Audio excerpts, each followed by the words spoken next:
Hi there, Facebook land. My name's Aja Pollock. I am a freelance development editor and copy editor, which I've been doing for the last 13 years or so. I've I hate to be the name dropper, but I guess I'll give you some names of people that I've worked on that you probably know. One of them is Ken Follett. I've worked on Isabelle Allende, Neil Gaiman, Mary Higgins Clark, a whole lot of like celebrity and reality TV memoirs and book tie-ins and stuff. That's become an odd staple of my career. I started my career at Simon & Schuster in good old New York City, and then my husband and I decided to move to beautiful Austin, Texas, where we live now. Today, we are going to talk about development editing, what it is, what it isn't, and how it can help improve your work. So development editing is about making your book the best possible version of itself. Fundamentally, we are trying to make your book the very best it can be. So if something can be improved, your development editor is going to improve it themselves or push you to do it. That means nothing is sacred. We're looking at everything from the macro to the micro. So on the macro level, we're talking about plot development, character development, pacing, is your book dragging at a certain point in the middle? Should we tighten this up? Do we need to talk more about a certain subject or describe something more? Is your plot happening in a believable way? Is the arc working? Are your characters developing believably? If they come to a big epiphany on page 100, are they still acting in a way that's consistent with that on page 200? So yeah, all that kind of big stuff. On the micro level, we are getting down in there and we are working on crafting language at the sentence level, the paragraph level, everything. We want it to sing. We want it to sing so bad. We live for that, guys. So we're going to weigh every word, look at the way every sentence is arranged, every paragraph flows, and we are going to rewrite as we see fit, because that's our job. That's why you're hiring us. You're hiring an expert to elevate your writing. So that's what we're going to do. We're going to get in there and do it. Now, that does not mean that the editor becomes the author of your book. We're not looking to go in there and write our book or write your book the way we would write it. So the idea is that with a really good development editor, even just a passable development editor, we're going to get into your head, and any changes we make, we're going to write as you. Every change has to be within the parameters of your style as the author. It's going to be your name on the cover, not ours. So it's got to stay your book. So the idea is to elevate your writing within your voice. Okay, so now that we've defined development editing, I guess I'll turn it over to some questions, see if there's anything you want to ask me at this point. Can I explain the difference between development editing and substantive editing? There really isn't any difference. There's a lot of terms that are used for the same thing sometimes in publishing, and in this case, this is one of them. So substantive editing is usually the same thing as development editing. And I know this seems like it should be all worked out. The publishing industry is a very old one, and we should all be using the same terms for everything, but we just don't. So yeah, most people are going to consider substantive editing to be the same thing as development editing. What is development editing not? It is not copy editing. There is, understandably, but there is a ton of confusion among authors about what is the difference between development editing and copy editing.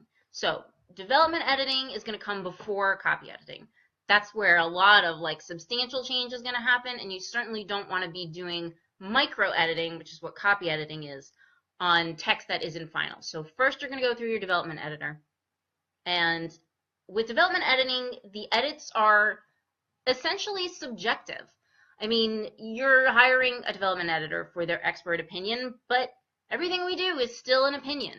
I can't quantify for you why this word choice over that word choice would be better, or why your sentence isn't flowing perfectly the way it is. I can't point to anything objective that's going to justify my opinion on that. You're just taking my word for it, hopefully. Copy editing, on the other hand, is all about objective correctness. So grammar, syntax, fact-checking, continuity. If the guy's wearing a blue shirt on page 100, he's got to still be wearing that blue shirt on page 125 unless he's had a wardrobe change, things like that. And so it's changes that are going to be supported by grammar rules, dictionary definitions, and, you know, not too strictly. A good copy editor knows when to let the rules, you know, relax a little, especially with things like comma usage. That's getting into flow, and you don't want to break up flow just because you're applying arbitrary rules. But in general, the copy editor is looking at rule-based changes. So, and focusing on clarity and readability, not quality, which is what a development editor is looking at. So, for example, if you use the same word 5 times in the same paragraph, a development editor is going to revise the paragraph to take care of the repetition. You know, and when you're working with a development editor, you're always going to be able to review everything, of course. So you may or may not agree with what they do, but you have the option to keep it or change it or whatever. It's been brought to your attention and you've been given options about how to handle it. A copy editor is just going to say, hey, you used this word 5 times in this sentence. You might want to review that. They're not going to fix it for you. They're just going to tell you the problem is there. Same thing with word choice. Development editor wants the word to be the best word. We really want every word to just be singing out from the page. If it's not doing it, we're going to change it. A copy editor, that is not their job. Is the word correct in the context? Does the sentence make sense? If the answer is yes, we're moving on. And when you're working as a copy editor, we read things all the time where we think, oh, there could be a much better word choice here, but it's not our job to do that, and it's not our domain. We'd be overstepping to do that. So on the sentence level, again, the development editor, is this the best way to say it? Is it singing? Is it getting me excited about life and literature? The copy editor is just saying, is this clear? Is this correct? Done. We have another question here from Ruby Mark Montalvo. Do you recommend using beta readers before hiring an editor? Yes, yes, yes. Definitely. People you trust and people you know are gonna jive with what you're handing them. You know, your great grandma may not be down with your erotic urban fantasy novel, so don't give it to her and expect feedback that's gonna be super helpful for you. But people who you know are interested in your genre and will give you honest feedback and are readers. You know, you don't want to just give it to somebody who's maybe not a reader and you're just going to be getting a lot of feedback that's not going to help you. But absolutely, yes. Anyone you think can give you helpful feedback, do it before you get to a development editor. Because otherwise you're paying us and you're going to pay through the nose if you haven't had anyone read it before us. You'd just be paying us to do things that other people could have helped you with for free. And even though I'm the one collecting the checks, I don't like to see that. I want to see people get their best work to me so that I can get it to be in a really super polished, great state that they're going to be happy with and proud to publish. All right, so we are going to move on now to traditional publishing versus self-publishing, how development editing works in those two different environments. So with a traditional publisher, you're really talking about starting with an agent because I know people are sad about this and dream of just sending their manuscript straight to the publisher and they're going to read it and acquire it and go from there. But the reality is that publishers can't do that. They don't have time. Most of them don't even take unsolicited submissions, and they don't have time to look at them when they do get them. So the reality is you're going to start with an agent, and the development editing process will, to some extent, probably start with your agent. I mean, that's the person who wants to get your book sold, wants to get it out there, so they're going to have ideas about changes you can make to maybe suit particular editors they know, or suit the market better, or just in general make it more saleable and just improve it. Never mind, you know, the saleability angle, improve it creatively. So probably some development editing will start there. So once your book is acquired, either your acquisition editor, the person who brings your book into the publisher, or their staff is going to handle the editing in-house. And, you know, it varies really widely how that process works now. Plenty of times there is that, you know, the romantic image that you have as a writer when, you know, you're going to find this editor who gets you and gets your book, and it's going to be this back and forth over coffee and cigarettes or whatever. You're going to debate the plot and debate the arc and, you know, really get in there and collaborate. And plenty of times that does still happen. But the reality is that the farther down the totem pole you are, and when you're a first-time author especially, you're probably going to be kind of lower on the totem pole, it's oops, sorry, I got a little, let's see. Okay, hang on. If we can't find an agent, Rebecca Elizabeth asks, is it likely to still get a book deal with a publisher? Here I am telling you, sadly, no. I mean, it actually, the way that it happens outside of an agent these days is if you self-publish first and you have a lot of success and a publisher decides to get on board. And that happens a lot, actually. I've done a lot of books through publishers that have been picked up that way. But in general, you're not going to just submit a book straight to a publisher and cut out an agent. It's just not the way things are done. So, yes. Okay, so when you're working with an editor, like I was saying, the reality is they are strapped for time. My mentor at Simon & Schuster used to say, editors are not rewarded for editing. They are rewarded for marketing. The way they move up the ladder is by selling books. So they are super, super strapped people. You should see editors' offices. It is just, it used to be stacks and stacks of paper everywhere, and now I'm sure it's just overload of computer files that they're going through looking at manuscripts. So since they're often really overloaded, some development tasks tend to devolve down to freelance copy editors. No copy editing is done in-house at a traditional publisher. It's all farmed out to freelancers. And line editing in particular, which is the fine detail work of crafting sentences and things like that, that sometimes devolves upon copy editors these days. So there's, you know, there's a continuum that varies depending on your position in the publishing house, your editor's position in the publishing house, and the kind of time they have and the connection you have. That's going to influence how hands-on an in-house editor is. With self-publishing, we are the Wild West, guys. You and I are making this up as we go along. I mean, we've got a foundation to work from. You know, you're going on Reezy, you're getting people with professional experience. So we know how it works in the standard publishing world, and we're working on adapting those processes for you guys. So, okay, an editor in-house or the assistant editor, whoever's handling the editing at a traditional publisher, they've got a salary and they're being paid to get the books as good as they can be and get them sold. And however long that takes, they can do it. Unfortunately, freelancers do not have unlimited time like that unless you've got an unlimited budget, which is quite rare. So since we've got to eat, we have to impose some structure and some limits on this process. And I'm sure different editors have different ways of handling this stuff. I can tell you about my process. So the way I handle development editing is I generally do 3 reads of the manuscript. And the first one is an initial read-through without really editing anything. I try not to do anything, but sometimes I just can't help myself.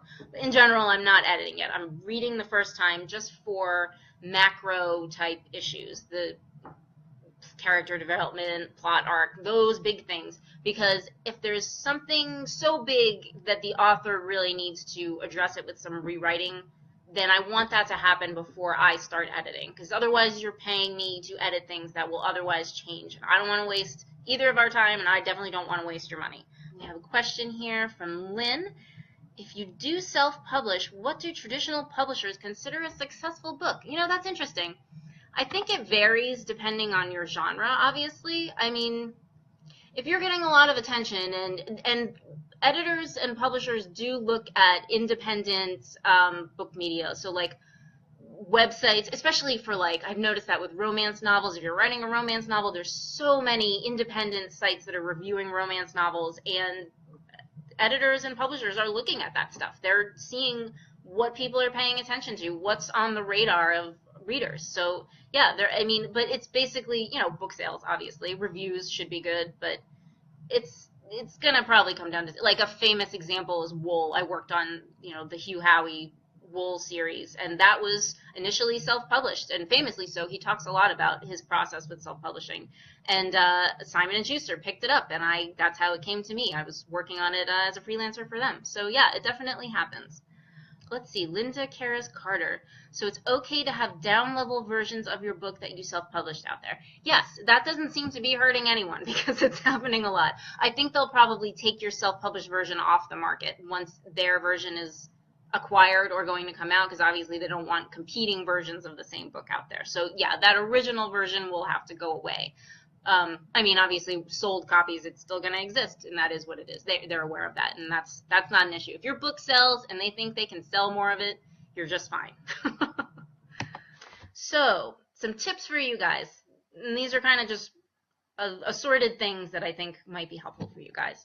A pretty common question is, how do you know you're ready to start the editing process? So here's an important way to answer that. Not after the first draft, guys. Not after the first draft.